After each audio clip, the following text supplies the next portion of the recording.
8 rarest GM muscle cars of the 1990s. The 1990s weren't just about grunge and dial-up. GM was quietly building muscle cars that most people overlooked. One of these could smoke a Corvette at a stoplight while still rocking a cassette player and wood trim. Let's get into it. 8. 1996 Pontiac Firehawk by SLP, 6-speed manual. Starting off the list was something very strange. It looked almost identical to your average Trans AM. Same swooping lines, same aggressive nose. Nothing to suggest it was hiding something rare, something nearly extinct. But under that familiar shell lived something hand-built, track-honed, and nearly forgotten. This wasn't just any Firebird. In 1996, a small number of buyers ticked a very specific box, a 6-speed manual paired with a high-performance package from Street Legal Performance, SLP. That order didn't just get you a Firebird, it got you the Pontiac Firehawk. And that year, only 41 units came with the manual transmission. Let that sink in. 41. Performance wasn't just a promise, it was delivered. The Firehawk pushed out 315 horsepower and 340 pound-feet of torque, giving it a 0 to 60 time just under 5.5 seconds. Not earth-shattering by today's numbers, but in the mid-1990s, that was serious heat, especially from a car that, to most eyes, was just another F-body roaming the suburbs. The upgraded intake, catback exhaust, suspension tweaks, and exclusive Firehawk badging made it a complete package, but only for those who knew where to look. Most didn't, and that's the thing. It's not just rare, it's quietly rare. So few people realize this version even existed that it practically slipped through the cracks of GM's own legacy. Even among muscle car circles, the 96 manual Firehawk lives in whispers. Still, it wasn't perfect. Critics pointed out that despite the horsepower gains, the car's steering feel was still numb, and interior quality lagged behind European rivals. It looked fast, drove fast, but still had that 1990s GM plastic dashboard feel that didn't quite match the price. It also wore Goodyear GSC tires, which perform well in the dry, but got unpredictable in the wet. But all that fades when you realize you're behind the wheel of one of the rarest production cars GM built that decade. A car that could leave Mustangs behind at the light and still get mistaken for a regular Pontiac at the next gas station. Only 41 exist, and chances are most of them are tucked away in garages, quietly gaining value. Now, if you thought this was rare, wait till you see what came out of Oldsmobile. 7. 1990 Pontiac Grand Prix STE Turbo. If the Firehawk was a secret weapon hiding in plain sight, this one was even more confusing. It didn't look fast, it didn't sound fast, and it absolutely wasn't built for burnout contests and high school parking lots. But in 1990, Pontiac quietly launched something that broke its own mold. A luxury sedan that flirted with the turbocharged edge of performance, then disappeared almost immediately. This is the Grand Prix STE Turbo, a front-wheel drive, 4-door oddity that nobody expected and few remember. But for the short moment it existed, it stood as one of the boldest experiments Pontiac ever approved. Let's talk numbers. A 3.1-liter turbocharged V6 for 205 horsepower and 225 pound-feet of torque. Paired with a 4-speed automatic, it could do 0 to 60 in just under 7 seconds. Not blistering by modern standards, but fast enough in its era to raise eyebrows, especially when the car pulling away from you looked like a company fleet vehicle. This car wasn't about muscle in the traditional sense. It was about ambition. Pontiac equipped it with features ahead of its time. Digital dashboard, driver information center, full leather, and multi-button steering wheel controls. It felt like a glimpse into a sport luxury future that GM, unfortunately, never followed through on. And that's where the story twists. The STE Turbo was a 1-year-only offering. Just around 5,000 units made it to production before Pontiac scrapped the idea. Why? Blame high costs, niche appeal, and an audience that just didn't know what to do with it. It was too refined for muscle fans, too aggressive for the Buick crowd, and too expensive for everyday buyers. It became a misfit, and eventually a ghost. But those who know, really know, see it differently. This wasn't a failure. It was a rare glimpse of what GM could have been if it had bet harder on turbo tech and sports sedan hybrids. A forgotten warrior from the turbo wars of the early 90s, overshadowed, overlooked, and now nearly impossible to find. And next up, we're leaving sedans behind and stepping into something completely unexpected. A truck, but not just any truck, one that came out of nowhere and left everything else behind in the dust. 6. 1992 GMC Sonoma GT. Just when you think GM couldn't get any weirder with performance, they decide to soup up a compact pickup truck. No flared fenders, no racing stripes, just a quiet little box on wheels with chrome bumpers and a bench seat. Something you'd expect to see parked outside a hardware store, not staging at a stoplight. But in 1992, GMC gave us the Sonoma GT, and it was not your uncle's work truck. It came with a 4.3-liter V6, but not the regular kind. This one had a unique performance camshaft, freer flowing exhaust, and a reworked ECU that pushed it to 195 horsepower and 260 pound-feet of torque. That power was routed through a 4-speed automatic and rear-wheel drive. No AWD like its more famous cousin, the Syclone, but still enough to clock 0 to 60 in about 7 seconds flat, in a pickup that looked like it was built to haul mulch. Here's the thing, this wasn't some parts bin special. GMC actually designed this to be a spiritual follow-up to the Syclone, but at a lower price point. It shared the same performance philosophy, subtle exterior, upgraded internals, and a shockingly quick launch for something shaped like a shoebox. But they didn't make many. Only 806 Sonoma GTs were ever built, all in 1992. Most were black with gray lower cladding, and all came with bucket seats, a center console, and subtle GT badging. So subtle that even enthusiasts miss it at first glance. Still, it had its flaws. It lacked the Syclone's all-wheel drive grip, and because it didn't scream performance, it never really built a following. Many were driven, used, and eventually scrapped. Finding one today in clean condition is a serious challenge, but maybe that's part of the charm. A humble hauler that hit a sports car heart and vanished before most people realized what it was. We're only getting started. The next one wasn't a truck or a sedan or a muscle car. It was a front-wheel drive coupe that revved higher than anything else GM made in the 90s. And hey, if you're into rare builds, hidden gems, and the forgotten corners of GM history, hit subscribe so you don't miss the next one. 5.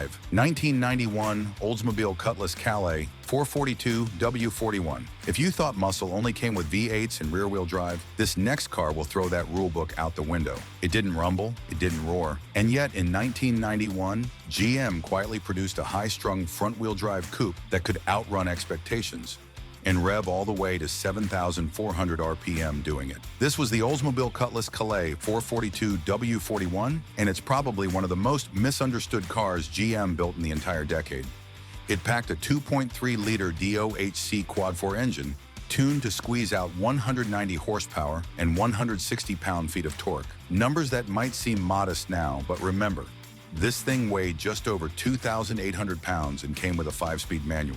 The result? A raw, visceral driving experience that punished mistakes and rewarded control. It wasn't smooth. It was loud, buzzy, and borderline violent at high RPMs, and that's exactly why it has a cult following today. The W41 wasn't just a trim, it was a homologation special. Built so that Oldsmobile could qualify for SCCA competition, the W41 added shorter gearing, a unique ECU, stiffer suspension, and deleted power accessories to save weight. It was a street-legal race car that no one asked for, and even fewer people bought. How rare are we talking? Just 204 units were ever made. That's it. No typo. 204. But here's the twist. It didn't look like much. The body was nearly identical to any other Cutlass Calais on the lot. No flares, no wild decals, just a small badge and some subtle tweaks, which makes you wonder, would you have even noticed it back then? Or would you have written it off as a college kid's daily beater? Drop a comment and let me know. Because spotting a W41 today is like finding a 4-leaf clover in a scrapyard. Up next, we're staying in 1991, but this time we're shifting to something with rear-wheel drive, a proper V8,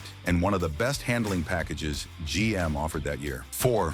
1991 Pontiac Firebird Formula 350 WS6 package. From understated coupes to front-drive screamers, GM's lineup in the early 90s was anything but predictable. But now we're stepping into something more familiar. Long hood, rear-wheel drive, a V8 under the skin. On paper, it sounds like every other muscle car, but this one was the end of an era and the beginning of something most people never got to experience. We're talking about the 1991 Pontiac Firebird Formula 350 with the WS6 package, a car that rarely gets mentioned, despite being one of the purest driver's cars GM made that year. Let's start with the basics. Under the hood sat the 5.7-liter L98 V8, borrowed from the Corvette, producing 245 horsepower and 345 pound-feet of torque. Paired with a 4-speed automatic, the manual was only available on the smaller 5.0. The Formula 350 could do 0 to 60 in around 6 seconds, which was impressive for the time. But the real secret weapon wasn't the engine, it was the suspension. The WS6 package added upgraded springs, thicker sway bars, a quicker steering ratio, and sticky 16-inch Goodyear Gatorback tires. This wasn't just a straight-line car. It could corner, brake, and hold its own on a road course, something earlier muscle cars weren't exactly known for. Visually, it was cleaner than the Trans Am. No boy racer wings, no aggressive ground effects. Just a flat hood, understated lines, and a small Formula badge. It was for people who knew. And those who knew it was something special. But here's the twist. 1991 was the final year for the third-gen Firebird. The design was aging, the platform was nearing its end, and most people had their eyes on what the upcoming fourth-gen would bring. That meant the Formula 350W S6 was overlooked, ignored. Even among enthusiasts, it became a forgotten footnote. Production numbers were low. Under 500 WS6 equipped formulas made it off the line in '91. And with most buyers opting for flashier Trans Ams, even fewer exist today in stock condition. This car wasn't loud, it wasn't flashy, but it was all business. And it marked the quiet swan song of one of GM's most beloved muscle platforms. Next, we're switching gears, literally. The next car came with all-wheel drive, turbo power, and acceleration numbers that embarrass supercars. 3. 1991 GMC Syclone. You've heard of fast cars, maybe even fast trucks, but nothing, and I mean nothing, could have prepared anyone in 1991 for what GMC unleashed. It looked like a compact pickup, black paint, red badges, lowered ride height, no spoilers, no chrome, no nonsense. Just a serious stance and an even more serious mission: outrun everything. This is the 1991 GMC Syclone, and it wasn't just quick, it was record-breaking. GMC took the compact Sonoma and injected it with pure chaos. A 4.3-liter turbocharged V6, beefed up with forged internals, an intercooler, and a Mitsubishi turbocharger, gave the Syclone 280 horsepower and 350 pound-feet of torque. But raw numbers don't tell the whole story. What made it legendary was its all-wheel drive system, launching it from 0 to 60 in 4.3 seconds. That's not a typo. 4.3 in a truck. At the time, that made it quicker than a Ferrari 348, faster than a Corvette. Even Car and Driver called it the fastest vehicle they'd ever tested to 60 miles per hour. In 1991, it was pure madness. It didn't stop at straight-line speed either. The Syclone had stiffer suspension, performance brakes, and a sport-tuned transmission. Everything about it was built for speed, except the exterior. That part stayed humble. No one expected a black GMC pickup to smoke them at the lights. So why isn't it more famous? That's where it gets tricky. GMC only made 2,995 Syclones in total, and they were expensive. Too expensive for the average truck buyer, and too weird for the average sports car fan. Add in the fact that it only came in one color, black, and had very little cargo capacity, and it quickly became a niche toy for speed freaks who didn't care about practicality. But today it's a legend, a factory-built freak of nature that never got a sequel. It came, it conquered, and it vanished in the space of a single model year. Next up, a car that technically never existed for sale, and yet it just might be GM's most mysterious muscle project of the decade. 2. 1992 Buick LeSabre Grand Sport prototype. You expect muscle from a Camaro. You might even expect it from a truck like the Syclone. But no one, and I mean no one, saw this one coming. In 1992, Buick toyed with an idea so strange, so out of character, that it barely made it past the prototype stage. A full-sized front-wheel drive LeSabre with a Grand Sport badge. This wasn't a marketing gimmick, it was real. Buick engineers took the ultra-soft LeSabre, swapped in performance parts, and gave it a purpose the production model never had: to be fast. Under the hood, a supercharged 3.8-liter V6, tuned to make over 240 horsepower and 280 pound-feet of torque. That might not sound earth-shattering now, but it was enough to push this full-size cruiser from 0 to 60 in under 7 seconds, on par with the Mustang GTs of the time. And remember, this wasn't a stripped-down sports coupe. It had bench seats, chrome trim, and a massive trunk. You could drive your grandparents to brunch and then embarrass a Camaro on the highway. The Grand Sport prototype featured a stiffer suspension, upgraded brakes, unique wheels, and even bodywork tweaks to set it apart. Buick was serious about giving it an edge, But it never happened. Only a handful of prototypes were built. Some say 3, maybe 4. None were sold to the public. Buick quietly shelved the idea, deciding the world wasn't ready for a high-performance LeSabre. And maybe they were right. It didn't fit any category. Too big for a sports sedan, too soft for a muscle car, too fast for a Buick. But for those who've seen one in the flesh or driven one, it's unforgettable. A symbol of what could have been if GM had said yes to risk just a little more often. One of these cars might still be out there, sitting in a private collection or hidden in a warehouse. Untouched, unknown. And if rare muscle, forgotten prototypes, and GM's wildest experiments are your thing, don't miss what we have as #1 on our list. Hit that subscribe button so you never miss a piece of the story, because the rarest one of all is still waiting. 1.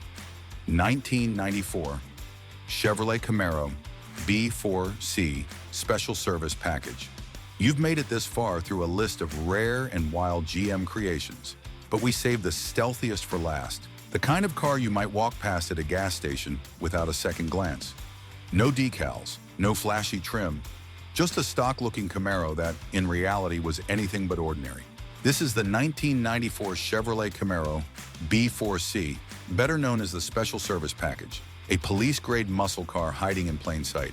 Built for law enforcement agencies, the B4C package turned a regular Z28 into a high-performance pursuit machine. It came with the same 5.7-liter LT1 V8 as the Corvette, producing 275 horsepower and 325 pound-feet of torque, allowing for 0 to 60 in just 5.2 seconds. But beyond raw speed, it was the upgrades that made this car a true standout. Heavy-duty suspension, engine oil coolers, 4-wheel disc brakes, and a beefier alternator. It was designed to run hard all day and take the punishment that civilian Camaros couldn't. But here's what makes it legendary. Civilian versions of the B4C were almost never sold. Most were auctioned off after police use, modified, or simply trashed. Finding a clean, untouched B4C today is like searching for a needle in a junkyard. Even among muscle car collectors, it's often overlooked because of how subtle it looks. No wings, no badges, just raw capability hiding under plain clothes. Less than 500 units were produced in 1994, and even fewer survive in original condition. Many were passed between departments or stripped for parts, making surviving examples incredibly rare and historically important. And that's what earns it the top spot. It's not just rare, it's purpose-built, designed for real-world performance in high-stakes environments, but without the theatrics of its showroom siblings. It's the ultimate ghost car. A machine built to chase, now nearly impossible to catch. Which one of these rare beasts took you by surprise? Was it the cop-spec Camaro, the turbocharged Buick no one could buy, or that fire-breathing truck built to outrun Ferraris? Drop your pick in the comments.